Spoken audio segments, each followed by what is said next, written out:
વિકૃતિ વિમલે વિધૌ. પરજને આપણું મન બીજામાં જાય, કોઈના ઉપર રાગી થાય, કોઈના ઉપર દ્વેષવાળું થાય, એનાથી એ જીવ તું આટલું બધું ચિંતાળું કેમ બને છે? માનો કે મન બીજે ગયું તો પણ તારે તારા આત્માને એ રતિ ને રતિથી દૂર રાખવાનો. એ ભલે રતિમાં જાય અરતિમાં જાય તો પણ તારું ચિત્ત તારા આત્માનું કલ્યાણ તારા આત્મા ભાવમાં જ રહેવામાં થાય એવું મહાપુરુષો આપણને સમજાવે છે કે જો પોતાનું મન નિર્મળ હોય તો બીજા માણસો પોતાનું પણ અત્યંત રાગ પોતાના ઉપર અત્યંત રાગ કરે તો પણ તેથી શું કંઈ જ નહીં. અને જેમ ચંદ્રના કિરણો છે એને જોઈને વિરહીજનોને અપ્રીતિ થાય, અને જે સ્ત્રી પુરુષ જુદા હોય એને અપ્રીતિ થાય, અને બીજા જગતના જીવોને પ્રીતિ થાય. તેથી નિર્મળ એવા ચંદ્રના કિરણોને શું વિકાર થાય? ચંદ્ર તો પોતે પોતાના ભાવમાં જ રહે છે. ચંદ્રના કિરણો જોઈને વિરહી માણસો પતિને પત્ની અને પત્નીને પતિ યાદ આવવાથી દુઃખનું કારણ બને, અને જેને સંયોગ છે એને રતિનું કારણ બને. પણ ચંદ્રમાના કિરણોને શું લાભ કે નુકસાન?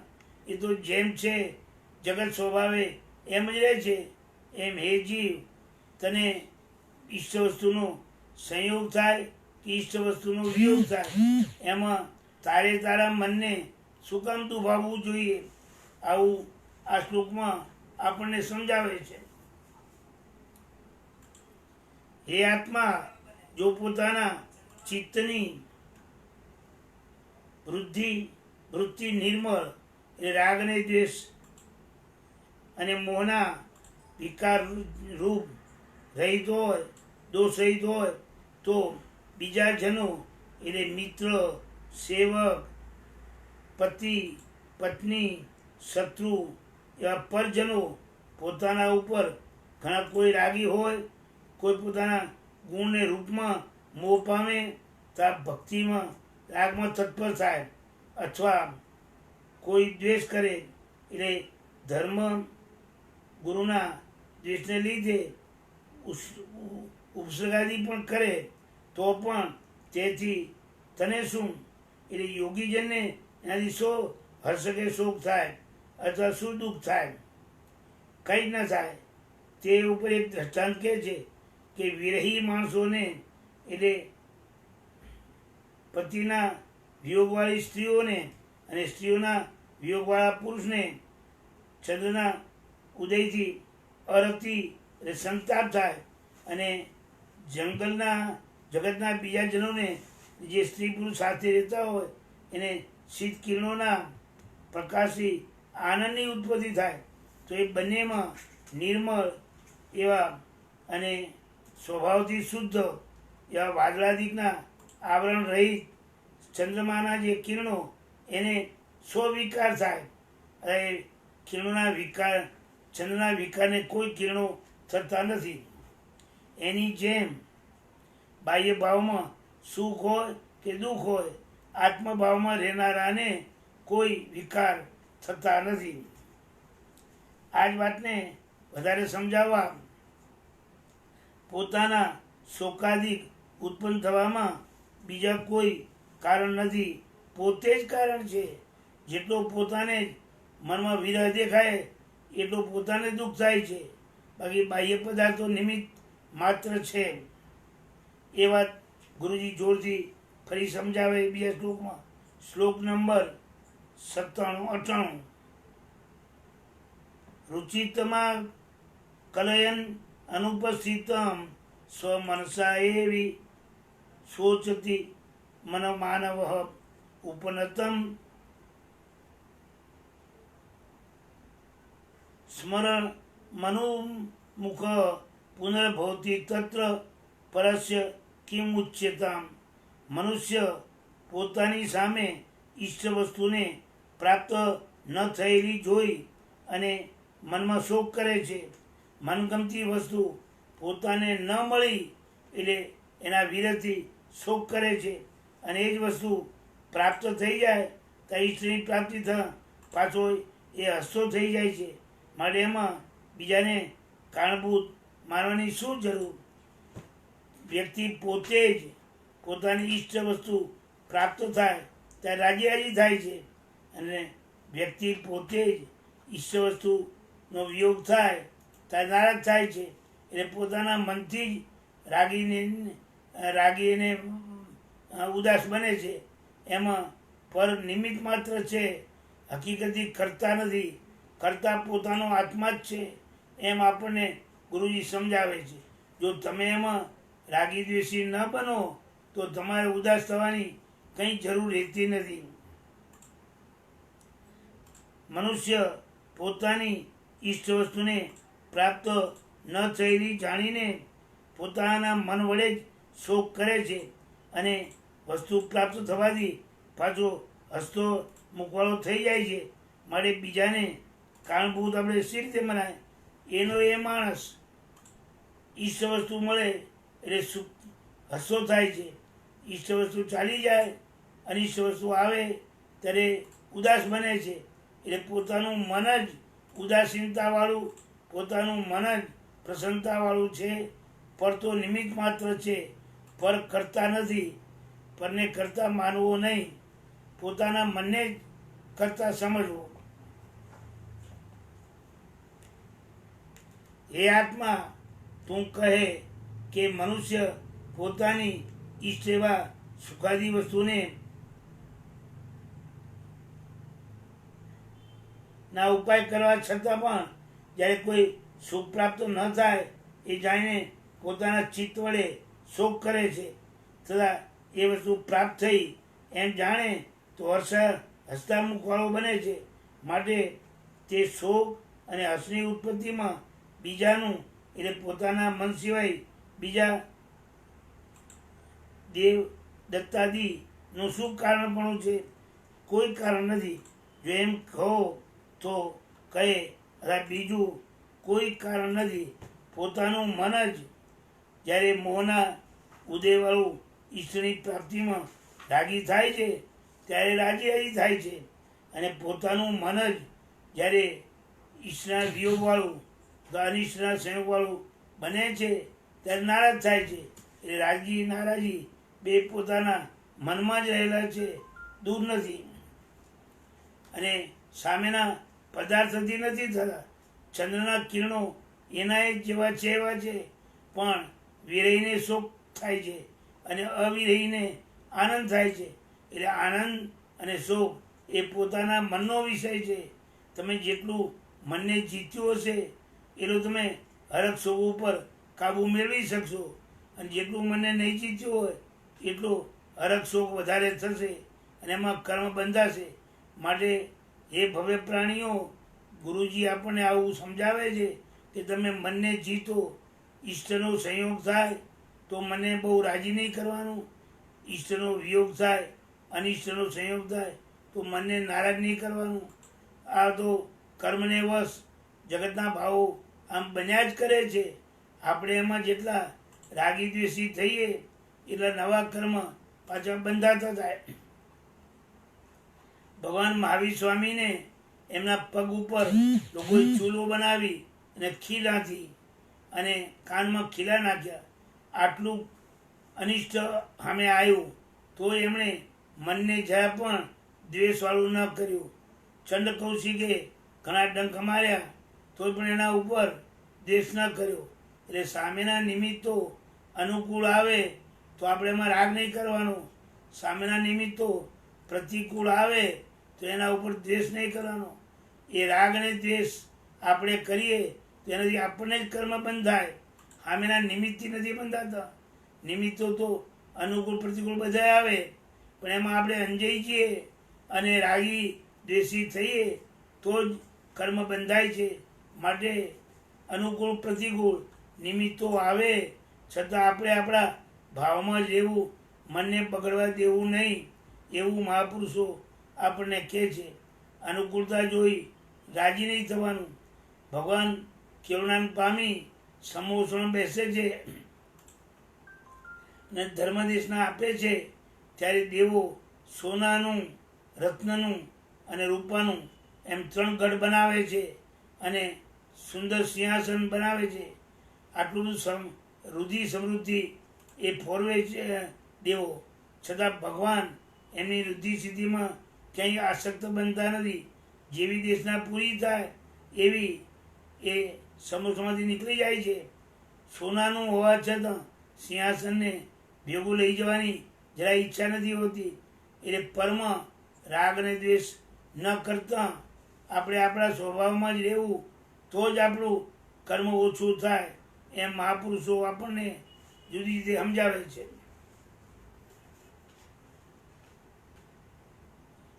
નીચે કહેલા લક્ષણો વડે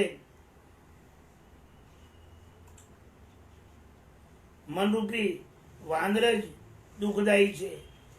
જેમ વાંદરો હોય એ આપણે ખાતા હોઈએ એમાંથી રોટલું લઈ જાય અથવા એમાંથી કોઈ વસ્તુ ઉપાડી જાય અથવા આપણને દાંત પીસીને બીવરાવે, એમ આ મન જ આપણને દુઃખદાયી છે. મનગમતા પદાર્થોમાં ભાગી જાય છે ને એ પદાર્થો ન મળ્યા હોય એટલે શોક કરાવે. અણગમતા પદાર્થોથી નારાજ થઈ જાય. પણ હવે પાપનો ઉદય હોય તો અણગમતા પદાર્થો પણ આવી જ ચડે. આપણે બાંધેલું કર્મ છે. માટે મનને જીતતા શીખવાનું, અનુકૂળમાં અંજાઈ નહીં જવાનું અને પ્રતિકૂળમાં દ્વેષવાળા બનવાનું નહીં. પુણ્ય અને પાપના ઉદય પ્રમાણે અનુકૂળ પ્રતિકૂળ સંજોગો તો આયા જ કરવાના. બંને સંજોગોમાં બને એટલા સંભાવવાળા રહેવાનું અને મનરૂપી આ વાંદાને જીતવાનું. બરાબર દેખાતું નથી.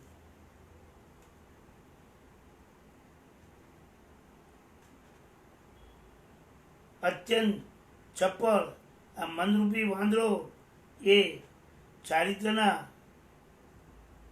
શૌર્યરૂપી કળાઓને ઊંધે મુખે વાળીને એમાંની ક્ષમતારૂપી રસને કાઢી નાખે છે.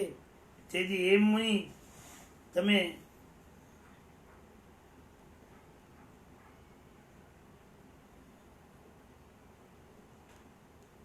મુનિ રૂપી રસ વ્યાપારી, રસના વ્યાપારીએ એનો સૌ ઉદ્યમ કરવો, એ વાત ગુરુજી આપણને આગળ સમજાવે છે. હે સાધુ, આ પોતાના અનુભવથી પ્રત્યક્ષ એવું આ મનરૂપી વાંદરું અત્યંત ચપળ છે. તે શું કરે છે? એ કહે છે કે સર્વસ્થિતિ અને સર્વવૃત્તિ અને દેશવૃત્તિ રૂપ ચારિત્રના યોગો એટલે ક્ષમા,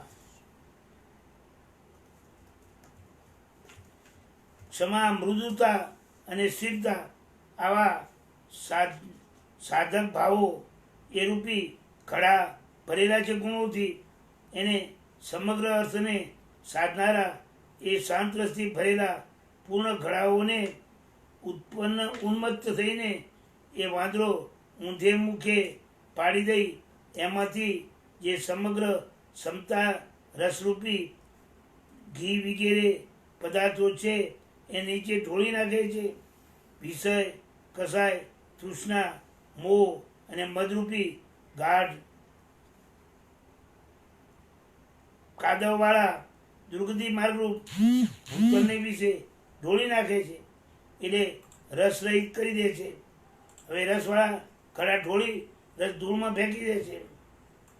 તે વખતે સાધુરૂપી રાજાનો વેપારી શું કરે? એટલે તેના નિવારણનો શો ઉપાય કરે? તો કે જો કદાચ સ્વાધ્યાયાદિને વિશે તત્પર થાય તો તે ચિત્તરૂપી વાંદરું ક્ષણવાર સ્થિર થાય. બાકી તે સિવાય બીજું તો કોઈ પણ એના નિવારણનો ઉપાય નથી. એટલે સાધુ સંતોએ અને આત્માની સાધના કરનારા સાધકે શક્ય બને તેટલું આત્માના ગુણોમાં જ સ્થિર થવા પ્રયત્ન કરવો, બનેલું સ્થિર થવા પ્રયત્ન કરવો. જેટલું પોતાના ગુણને સાધવામાં આપણે સાવધાન રહીશું એટલા જ આપણા ગુણો ઓછા ઢોળાશે અને સુરક્ષિત રહેશે. આ વાંદરું ગુણોને ઢોળવામાં જ રસિક છે. એ મનરૂપી વાંદરું એ ઘડાને ઊંધા વાળે એમ મનને અસમાધિમાં લઈ જાય છે. એટલે સાવચેત રહી અને મનને બરાબર કબજે રાખવાનું અને વિષય વિકારમાં ન જાય અને ક્ષમતા ભાવમાં રહે. અનુકૂળ પ્રતિકૂળતા બંને સંજોગોમાં એ આત્માની સાધનામાં સ્ખલના ન પામે એવી રીતે રહેવા મહાપુરુષો આપણને જુદી જુદી ઉપમાઓ આપીને આમ સમજાવે છે. શ્લોક નંબર 100.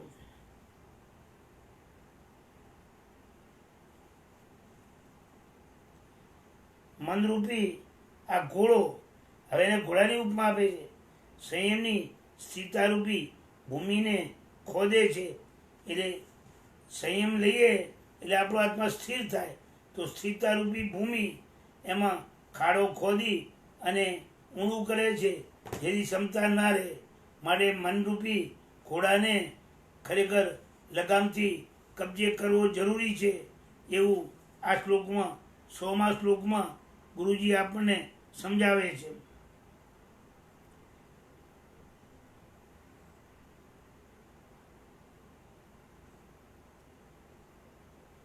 સતત કુટિત સંયમ ભૂત ઉત્થિત રજોની કરઈ પ્રથમ સ્તંભ અતિ રૂઢૈચ મનસ્તુરંગો ગુણૈરપી નિયંત્રિત એસો ન તિષ્ઠતિ. નિરંતર પોતાના પગ વડે ખુલ્લી સંયમરૂપી પૃથ્વીથી ઉડેલા ધૂળના સમૂહ વડે અંધકારને વધારતો આ મનરૂપી ઘોડો અત્યંત મજબૂત દોરડા વડે બાંધવામાં આવ્યો હોય તો આમ ઘોડો હતા દોરડું અને મન લો ત્યારે ગુણરૂપી દોરડા વડે બાંધવામાં આવ્યો હોય તો એ પણ ઘણીવાર સ્થિર રહેતો નથી. એ ચંચળ છે. મનનું કિમી બાજે 15મા કુંતનાથ ભગવાનના સ્તવનમાં આવે છે કે મનનું કિમી બાજે, જેમ જેમ જતન કરીને રાખું તેમ તેમ અળગું ભાગે. હું જેમ જેમ યત્ન કરીને એને હાચવું છું એમ હળવું ભાગે છે. એટલે એને જીતવું બહુ દુષ્કર છે. તો અહીંયા કહે છે કે જેમ દોરડાથી ઘોડાને બંધાય એવી રીતે ગુણોમાં જ મનને એવું પરોવી દેવું કે જેથી મન બીજા ભાવમાં ન જાય. એ પ્રાણી આ અનુભવથી પ્રત્યક્ષ જણાતો એવો મનરૂપી ઘોડો અત્યંત પ્રબળ ગુણો વડે જ્ઞાન દર્શન સાહિત્ય રૂપી જે દોરડા એના વડે બાંધ્યો છતો પણ સ્થિર રહેતો નથી. એ મનરૂપી ઘોડો શું કરે છે તો કે નિરંતર ચપ્પળ સ્વભાવપણાને લીધે પોતાના ચરણના પ્રહારથી જર્જરિત થયેલા સંયમરૂપી ભૂતલમાંથી 17 પ્રકારના ચારિત્રરૂપી પુરુષના નિવાસસ્થાનભૂત પૃથ્વી એમાંથી ઉડેલા રજકણરૂપી જે ધૂળ એના સમૂહો વડે એટલે અજ્ઞાનથી ઉત્પન્ન થયેલા પાપરૂપી અંધકારને ચોર તરફ એવો વિસ્તાર કરે છે અંધકારનો કે જેથી કરીને આ ચિત્તરૂપી ઘોડો એ દંભો દુષ્કર છે. એને દમન કરવું કોઈથી દમન કરી ન શકાય એવો આ ઘોડો છે. માટે એને હે જીવ તું સંયમમાં સ્થિર થઈ અને ઘોડાનું દમન કર. અને ઘોડો એવી રજૂ ઉછાળશે કે ચારે બાજુ અંધારું દેખા થશે, અજવાળું થશે નહીં, સાચો રસ્તો જળશે નહીં, આત્મા કલ્યાણના માર્ગે આગળ વધશે નહીં. એટલે આ ઘોડાને તું દબાવતા શીખ. એમ જ્ઞાની પુરુષો આપણને જુદી જુદી ઉપમાઓ દ્વારા આ વાત સમજાવે છે. અને અનાદિકાળના મોહના સંસ્કારો છે, એટલે મન મોહના સંસ્કારોમાં જલ્દી ભાગી જાય છે. એટલે આત્મ સ્વભાવમાં એ આવતું નથી, એમાં રૂકાવટ કરે છે. માટે મનને જીતવા વધારે પ્રયત્ન કરવો જોઈએ.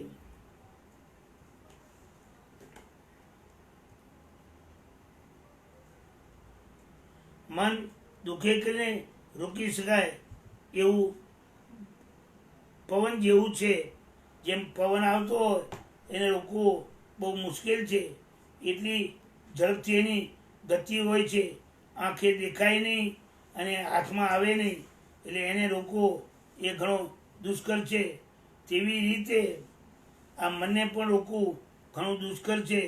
છતાં આ મહાપુરુષોના આલંબનથી એને રોકવા આપણે પ્રયત્ન કરવો, એમ ગુરુજી આપણને સમજાવે છે.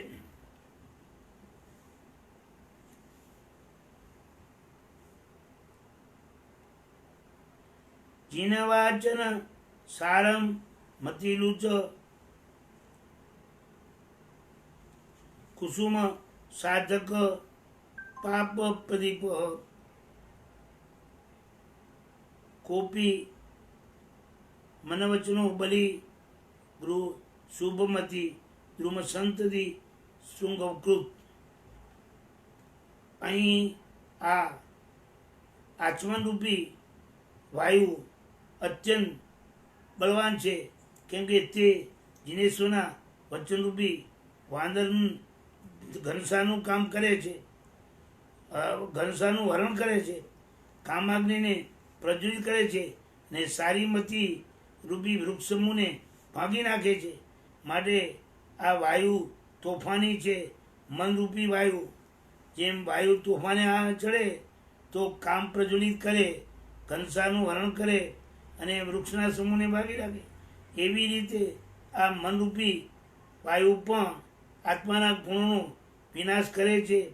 ક્રિયારૂપી અને ભગવાનના વચનને માનરૂપી એનું હરણ કરે છે, કામ વાસનાને પ્રજ્વલિત કરે છે. માટે શાસ્ત્રોનો અભ્યાસ કરવા દ્વારા બને એટલો એને કંટ્રોલિત કરવો જોઈએ. જેટલું મન છૂટું એટલું અસંયમ વધારે, જેટલું મન કબજે એટલો સંયમ વધારે. સંયમ સાધવો હોય તો મનને કબજે લેવું જોઈએ.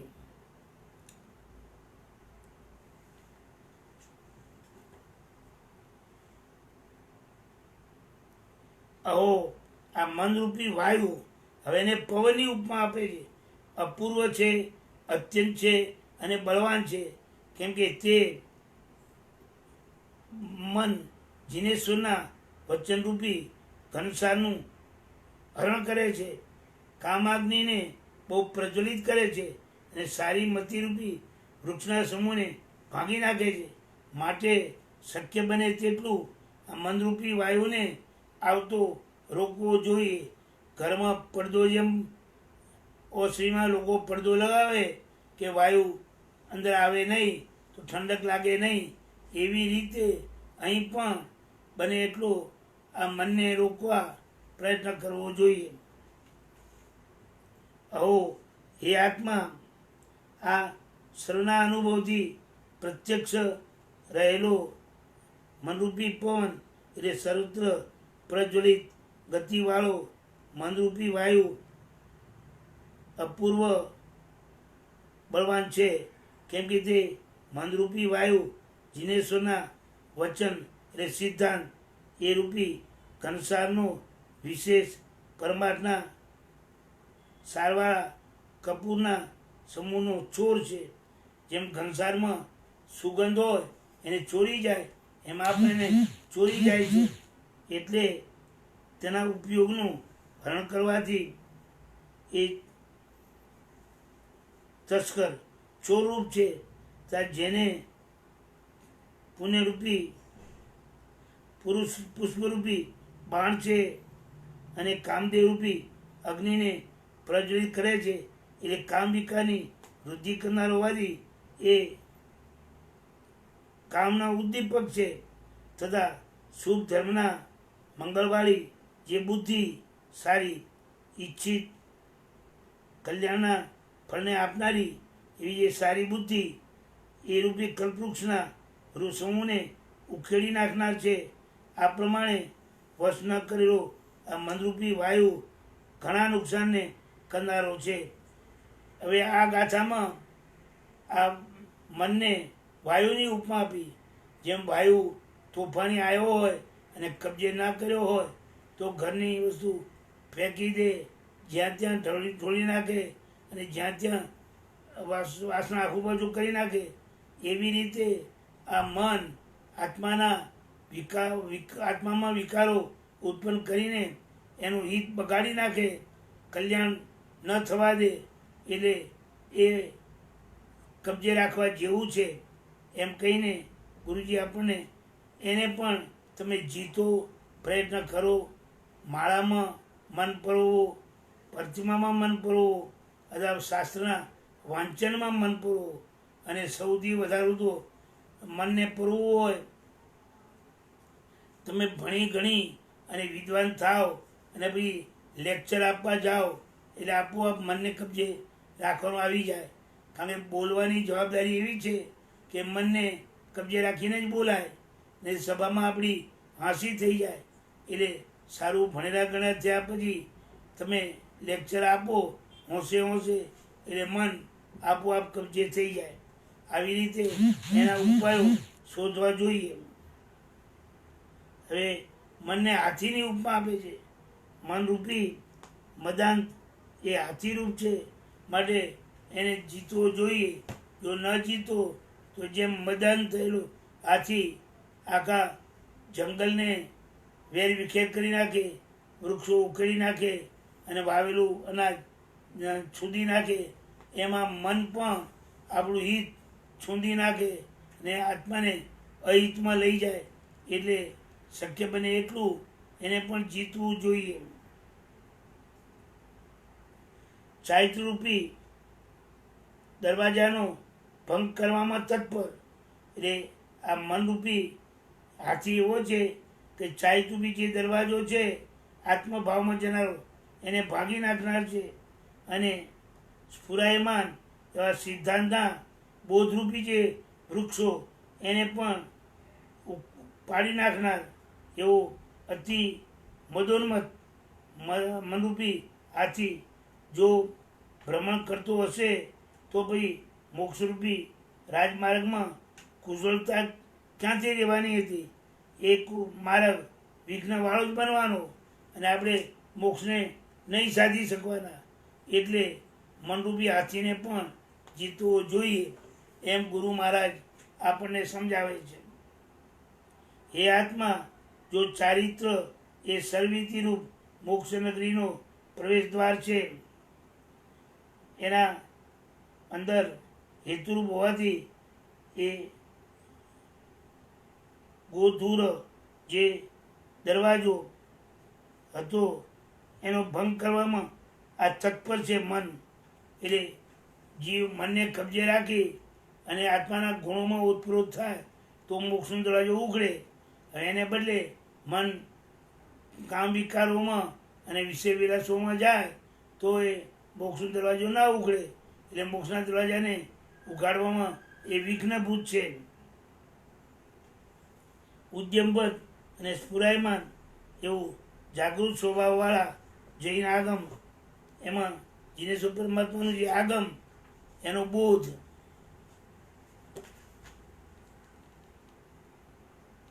વિચિત્ર પ્રકારના વસ્તુ સ્વરૂપને ગ્રહણ કરવામાં સમર્થ એવા જ્ઞાનના પ્રકાંડરૂપી ગુરુ એટલે સફળતાને આપનારા તેને એવા વૃક્ષોને ઉખેડીને ફેંકી નાખનારો આ વાયુ છે.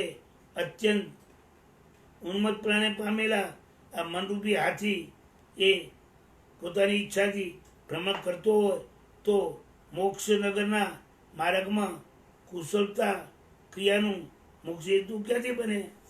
આપણે મોક્ષ તરફના રસ્તામાં જતા હોઈએ ત્યાં તોફાની હાથી આવે તો એ આપણા વિષય વિકારોને વધારે અને સારા આલંબનોને તોડી ફોડી નાખે અને આલંબનોનો વિનાશ કરે તો આલંબન વગર આત્મા મોક્ષ માર્ગમાં આગળ કેવી રીતે વધે? માટે હાથીને પણ કબજે રાખવો જોઈએ. એવી રીતે આ મનરૂપી હાથી એને પણ કબજે રાખવા સ્વાધ્યાયનો આલંબન લેવું જોઈએ. મનને જેટલું સ્વાધ્યાયમાં પરોવીએ, મનને જેટલું પાઠમાં પરોવીએ એટલું એ આડાવડા વિષય વિકારોમાં જતું રોકાય અને એનાથી આત્માનું અકલ્યાણ થતું અટકે. તો ધ્યાન રાખવાનું કે મનરૂપી હાથીને આપણે છૂટો નહીં મૂકવાનો, એને જીતવાનો. હવે શ્લોક નંબર 103. ગુણરૂપી વનને વિશે આ મન અગ્નિ સમાન છે. જેમ કોઈ ખેતરમાં સુંદર ઘાસ ઉગ્યું હોય, અનાજ ઉગ્યું હોય, ઉપર આવ્યું હોય અને કોઈ આગનો કણીઓ નાખે અને એમાંથી બધા છોડવા બળવા મળે તો અનાજ નાશ પામે. એટલે આગ અનાજનો નાશ કરનાર છે. એવી રીતે આ મન એ પણ આત્મામાં પ્રાપ્ત થયેલા ગુણોનો વિનાશ કરનાર છે. આ મન વિકારી ભાવમાં જાય, મોહના ભાવમાં જાય અને આડાઅવળા માયા કપટ કરવાના વિચારોમાં જોડાય એટલે આત્માનું કલ્યાણ થતું અટકી જાય.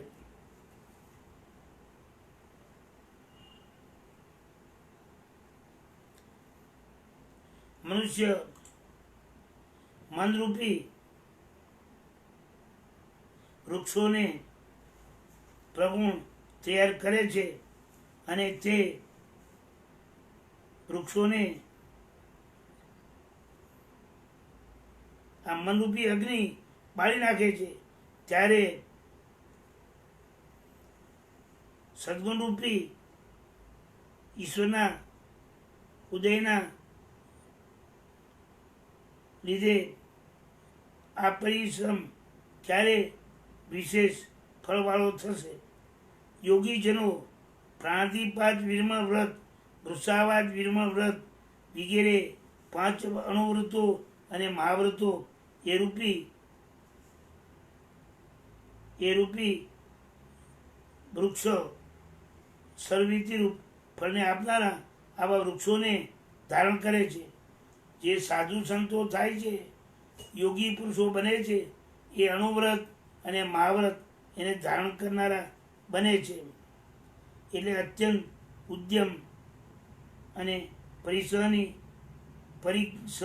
સહનશીલતા એ રૂપી અને સદભાવના રૂપી પાણી પાઈને આ બધું મોટું કરે એટલે પુષ્પ આવે અને પરત્વાદિક સહિત ફળ આપવામાં સમર્થ બને. એટલામાં તે વૃક્ષોને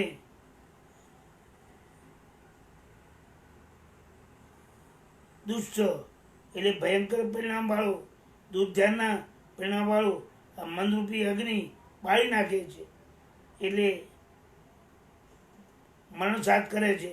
તો એ આત્મા તું વિચાર કર કે આ પ્રમાણે મનરૂપી અગ્નિએ વૃક્ષોને ક્ષય કર્યો, નાશ કર્યો તો તારાથી સાક્ષાત કરાતો પરિશ્રમ આ વ્રતોરૂપી તરુને ઉત્પન્ન કરવાનો જે પ્રયાસ એ સારા નિર્તિચારાદી ગુણરૂપ અથવા ધર્મરૂપ અને શુક્લ ધ્યાનાદિ ગુણરૂપ રમણીય એવો આરામ ઉદ્યાનના વૃદ્ધિને વિશે ક્યારે વિરોધવાળો થશે, વિશેષતાવાળો થશે? એટલે તારો પરિશ્રમ પોતાના ફળસમૂહના ભાવ વડે સુશોભિત રચનાવાળો બગીચો ક્યારે બનશે? હે જીવ, તું સારી રીતે વૃક્ષો વાવે છે, સારી રીતે વ્રતો વાવે છે, ધારણ કરે છે, વ્રતોરૂપી વૃક્ષો અને રસાયણ કરે છે, પણ આ મનરૂપી પવન એવો ફૂટે છે કે બધા રસાતળ કરી નાખે છે, તો તું એના ફળને ક્યારે પામીશ? માટે થોડો વિચાર કર અને થોડું કલ્યાણ કર, તો તારું હિત થશે. આ હાથી પવન સામાન્ય નથી. ઘણી મહેનત કરીને કર્યું હોય ને તો એને લઈ જાય છે. એટલે ખરેખર તો ઘણી મહેનત કરવાની જરૂર છે. આ મનને દમન કરવાની, મનરૂપી હાથી કો વાંદરું કો એ આપણા ધનને લઈ જાય છે. મનોનિગ્રહ નહીં કરનારો માણસ અનર્થને પામે. જો મનોનિગ્રહ કરવામાં ના આવે તો અર્થ મળવાને બદલે અનર્થ જ આવે, લાભ થવાને બદલે વધારે નુકસાન જ થાય. જે મળ્યું હતું, અનાજ પાક્યું હતું, એ બહાર આવવાને બદલે બધું ભૂમિમાં દટાઈ જાય અને એના છોડા જેટલા કાચના તણખલા હાથમાં આવે, નુકસાન જ થાય. એ વાત 4થા શ્લોકમાં ગુરુજી આપણને સમજાવે છે. અનિગૃહિત મના વિદધ પરામ ન વપુષા વત્સાચ શુભક્રિયામ ગુણમ ઉપૈતિ વિનયનયા બત દુરંતમ ભવ ભ્રમણમ મંચતી. ખરેખર અનિગૃહિત મના, જે જીવો મનનો નિગ્રહ નથી કરતા, મનને કબજે નથી કરતા, મનનો કંટ્રોલ નથી રાખતા, એ લોકો ખરેખર શરીર વડે, વચન વડે અને મન વડે શેષ ક્રિયા કરતા હોય તો પણ કોઈ ગુણને પામતા નથી. ઉલટી આ વિરાટ ના કરવા વડે દુરંત, જેને અંત કરવો દુષ્કર છે એવો અનંત સંસાર વધારી નાખે છે. એટલે સંસાર ઓછો કરવાને બદલે સંસારનો વધારો કરે છે. કોણ અનિગૃહિત મના? જે જીવો મનને કબજે નથી રાખતા, મન ઉપર કંટ્રોલ નથી કરતા, એ જેવો ધર્મ ક્રિયા કરે પણ મન વિષય રસમાં દોડતું હોય, એટલે જોઈએ તેવી કર્મની ઈજા થતી નથી, પુણ્યબંધ પણ થતો નથી, ઉલટો પાપ બંધ થાય એટલે સંસાર વધી જાય છે. એટલે કલ્યાણ થવાને બદલે અકલ્યાણ થાય છે. એટલે હે જીવ, તું કંઈક જાગ, એમ ગુરુજી આપણને સમજાવે છે. અનિગૃહિત મના,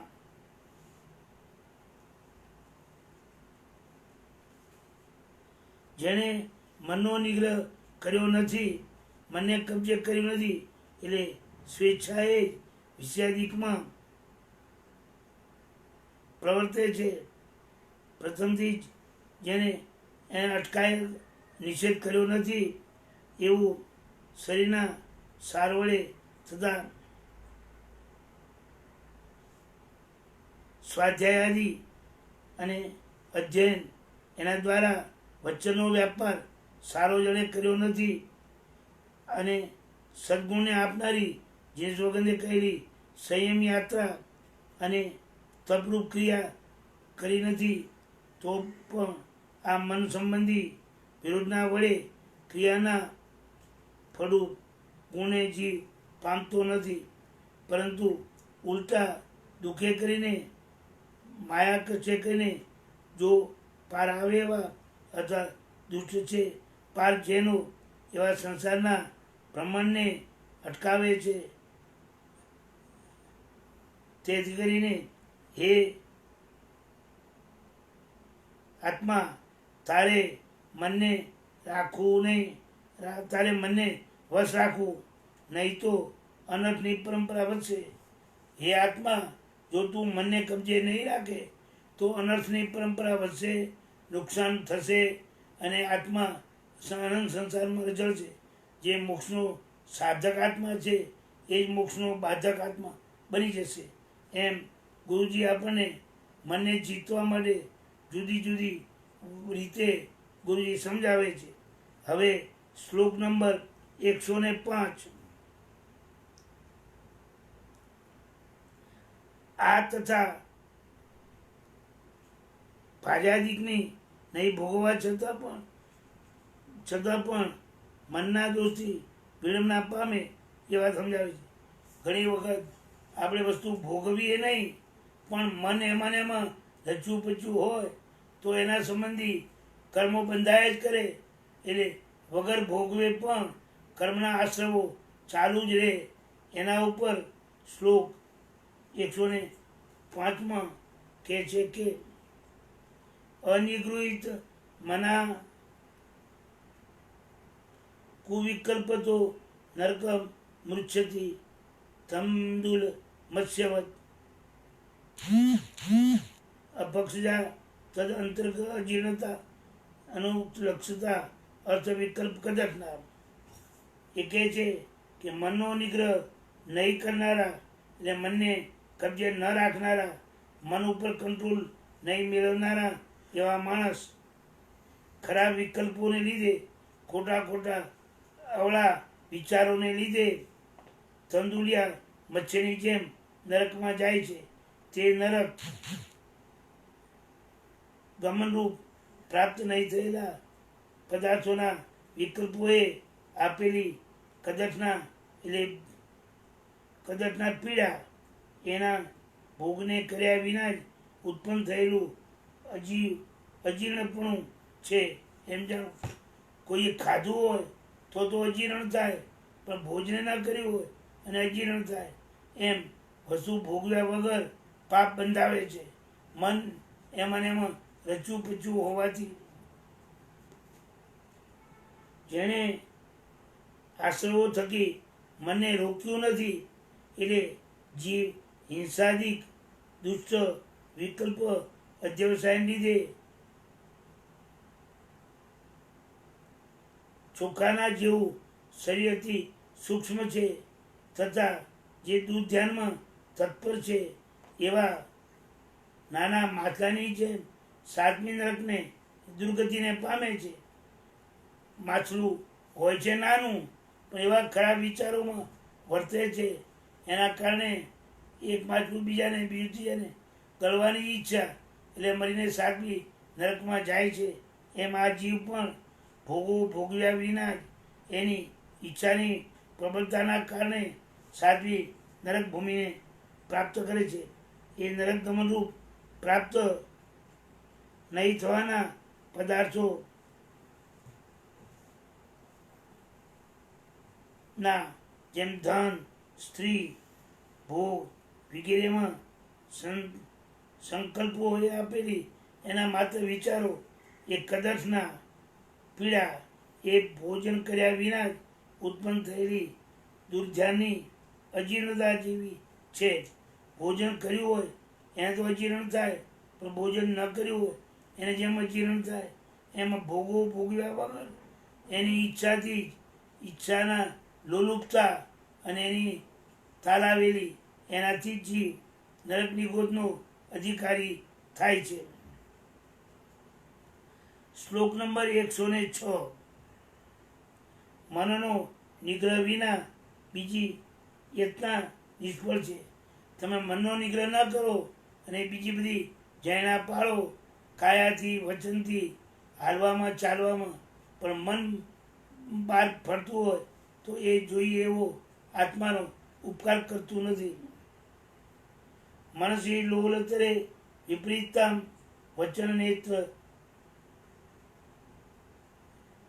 કરેંગી તો ગોપના ભ્રણતિ દૂરતયા એ અને આ કિલમ નિવેદન ઉપરઈ મૂષિતમ જગત. જો મન અતિ ચપળ હોય તો વચન, નેત્ર, હાથ અને કાયા એની ચેષ્ટાની ગુપ્તી વિપરીતપણાને પામે. મન જો આડું દોડતું હોય તો વચન ન બોલ્યા હોઈએ તો પણ વચન ખોટા રસ્તે ચાલે, કાયા પણ ખોટા ઉપાયમાં જ ચાલે. હંમેશા આશ્રમના ભાવો શોધ્યા કરે. અત્યંત દાંભિક પુરુષોને એવા ધુતારાને કહીને આખું જગત છેતરાયું છે. જેમ ધુતારાઓ બતાવે કંઈ હોય કંઈ, આખું જગત એનાથી છેતરાય છે, એવી રીતે આ જગત બધાથી છેતરાયેલું છે.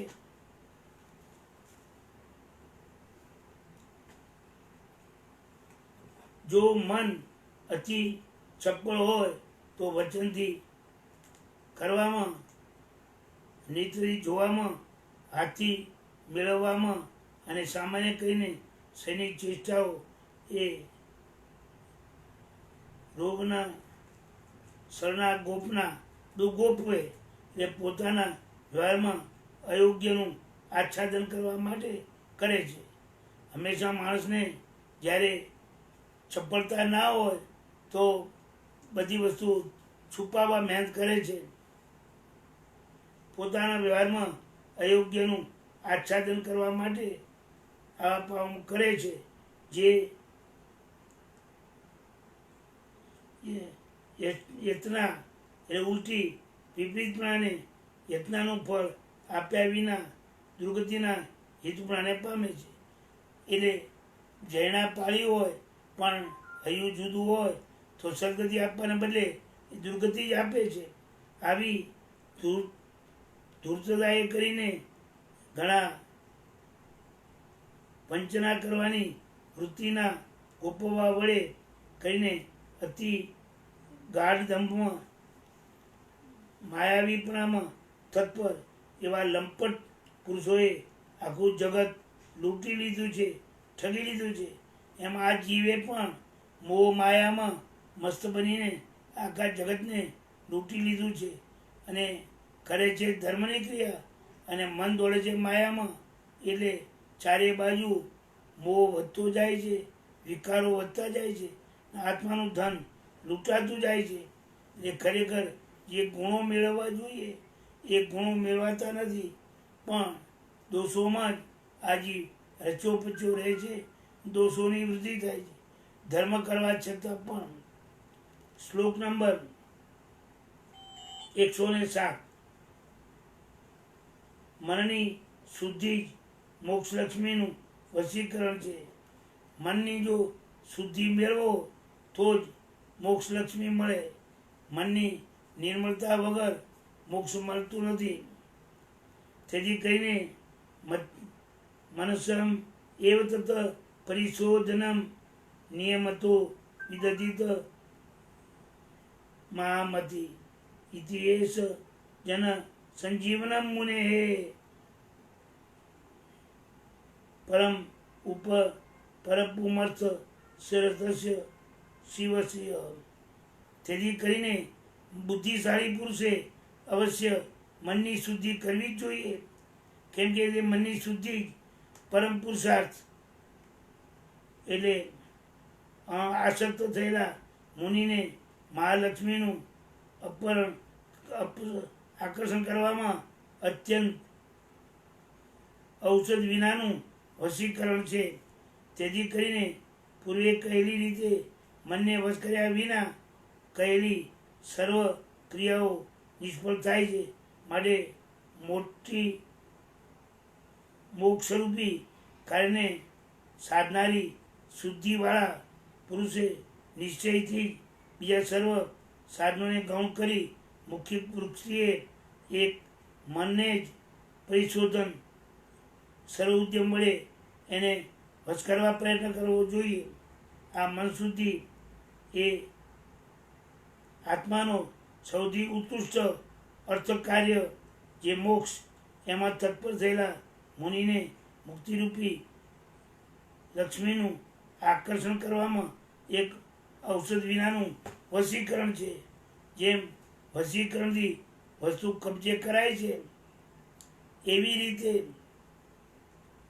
આવા પ્રકારના મનને કબજે કરવાનું એક કાર્યથી મોક્ષની લક્ષ્મી પણ કબજે કરાય છે.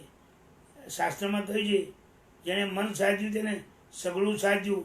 એ વાત નહીં ખોટી. જે મનને કબજે કરે છે એ બધું સાધી શકે છે. તો આપણે પણ મનને બરાબર કબજે કરવા અને કંટ્રોલમાં રાખવા પ્રયત્ન કરીએ.